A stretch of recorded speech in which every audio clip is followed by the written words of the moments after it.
নমস্কার মাননীয় অধ্যক্ষ মহোদয়, মুখ্যমন্ত্রীকে আমার নতমস্তকে প্রণাম। বিধানসভায় উপস্থিত সমস্ত বিধায়কদের আমার নমস্কার, ধন্যবাদ বাজেট নিয়ে আমাকে বলতে সময় দেওয়ার জন্য। শেষ 15 বছর ধরে আমরা পশ্চিমবঙ্গে ক্ষয়রাতির বাজেট দেখেছি। এই প্রথম উন্নতির বাজেট দেখার সৌভাগ্য আমাদের হয়েছে। এই বাজেট জনমোহিনী নয়, জনদরদি। এই সদনে আসার আগে রাস্তায় শিক্ষকদের ধারাবাহিক লড়াই আমি দেখেছি, তা নিয়ে খবরও করেছি। সরকারি কর্মীদের দাবি মেনে 20% দিয়ে দেওয়ার জন্য মুখ্যমন্ত্রীকে প্রথমেই প্রণাম এবং ধন্যবাদ। এই বাজেট রাম রাজত্বের বাজেট। রাম রাজত্ব মানে পেটে ভাত, মাথায় ছাদ, হাতে কাজ, নারী সুরক্ষা, সামাজিক সুরক্ষা ও সাংস্কৃতিক সুরক্ষা। আমাদের সংস্কৃতি ভারতীয় সংস্কৃতি, যে সংস্কৃতি আমাদের শেখায় রামধনুকে রামধনু বলতে, রংধনু বলতে নয়। আমি অনুরোধ করব যে আগের সরকার তোষণ করতে গিয়ে রামধনুর নাম রংধনু করে দিয়েছেন শিক্ষামন্ত্রী মহোদয়রা, যাতে ভারতীয় সংস্কৃতির প্রথা মেনে রামধনুকে ফিরিয়ে নিয়ে আসে আমাদের পাঠ্যপুস্তকে। অনেকেই আমাদের সরকারের উপর আশায় বুক বেঁধেছেন যে পাঠ্যপুস্তকে রামধনু ফিরে আসুক। আমাদের সংস্কৃতি এমন সংস্কৃতি হোক যাতে মালদা মুর্শিদাবাদ থেকে আমাদের ভাই বোনেদের রাতারাতি বাড়ি ছেড়ে, ঘর ছেড়ে যাতে অন্য জায়গায় চলে যেতে না হয়। সংস্কৃতির কথা বলতে গেলে আমি যে বিধানসভা থেকে আসছি, দেবাদিদেব মহাদেব বাবা তারকনাথের স্থান তারকেশ্বর। সেই তারকনাথের ধাম তারকেশ্বর এতদিন কোনো দিন বাজেটে জায়গা পায়নি। মাননীয় স্পিকার মহাশয়, আমি সমগ্র তারকেশ্বরবাসীর হয়ে এই সরকার ও মুখ্যমন্ত্রীর কাছে কৃতজ্ঞতা প্রকাশ করছি।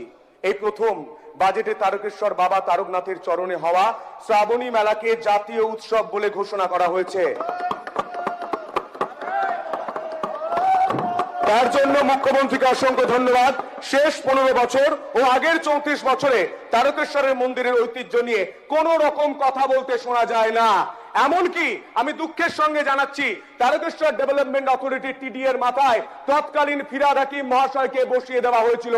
তা দেবাদিদেব মহাদেব এবং আমাদের শিব ভক্তদের অপমান করা হয়েছিল। বিগত দুটি সরকার বারবার তারকেশ্বরকে নেগলেক্ট করেছে, ফুরফুরা শরীফ নিয়ে কথা বলেছে, তা নিয়ে আমার কোনো আপত্তি নেই। উন্নয়নের প্রজেক্ট হয়েছে সেখানে, তা নিয়ে আমার কোনো আপত্তি নেই। কিন্তু কেন তারকেশ্বর ব্যর্থ ছিল, এই উত্তর আগের সরকার যারা প্রতিনিধিত্ব করেছেন উত্তর দিতে হবে। শ্রদ্ধেয় শুভেন্দু অধিকারী মহাশয় যেদিন থেকে মুখ্যমন্ত্রীর চেয়ারে বসেছেন, উনি নিজের বক্তব্যে বারবার তারকেশ্বরের উন্নয়নের কথা বলেছেন, শ্রাবণী মেলাকে বড় করে করার কথা বলেছেন, নিজে ছুটে গিয়েছেন বাবা তারকনাথের কাছে। শ্রদ্ধেয় মুখ্যমন্ত্রীর কাছে আমার তারকেশ্বরবাসীর হয়ে কৃতজ্ঞতা প্রকাশ করছি। শ্রাবণী মেলাকে বাজেটে জাতীয় মেলা ঘোষণা হয়েছে এবং মুখ্যমন্ত্রীর নির্দেশ মতো 30 দিনের মাথায় অতি দ্রুততার সঙ্গে তারকেশ্বরের মন্দিরের সৌন্দর্যায়নের কাজ শুরু হয়েছে। যে রং আমাদের সংস্কৃতির সঙ্গে যায় না, সেই রং জোর করে চিপকে দেওয়া হয়েছিল তারকেশ্বর মন্দিরে। শ্রাবণী মেলার প্রস্তুতির কাজ শুরু হয়েছে দ্রুততার সঙ্গে। আপনি ধন্যবাদ জানাই যে তারকেশ্বরের সংস্কৃতি ফিরিয়ে আনার জন্য যে বিশেষ কথা, বিশেষ প্রজেক্ট বাজেটে রাখা হয়েছে, তার জন্য ধন্যবাদ জানাই। মাননীয় স্পিকার স্যার, আগের সরকার তৃণমূল সরকার তারকেশ্বরের যে হাসপাতাল রয়েছে সেই হাসপাতালের কি পরিস্থিতি করেছেন তা আমাদের স্বাস্থ্য প্রতিমন্ত্রী সুমনা ম্যাডাম নিজে গিয়ে পরিদর্শন করে এসেছেন। আমি স্বাস্থ্যমন্ত্রী এবং স্বাস্থ্য প্রতিমন্ত্রীর কাছে অনুরোধ করছি যাতে এই হসপিটালের উন্নয়ন হয়, কারণ ওই হসপিটালে শ্রাবণী মেলা এবং চৈত্র মাসে প্রচুর শ্রদ্ধালু এবং প্রচুর মানুষ যান চিকিৎসা করাতে, কিন্তু চিকিৎসা না পেয়ে ফিরে যেতে হয়। শুধু একটাই পায়, রেফার রেফার রেফার। এই সংস্কৃতি আমরা পরিবর্তন করার চেষ্টা করছি।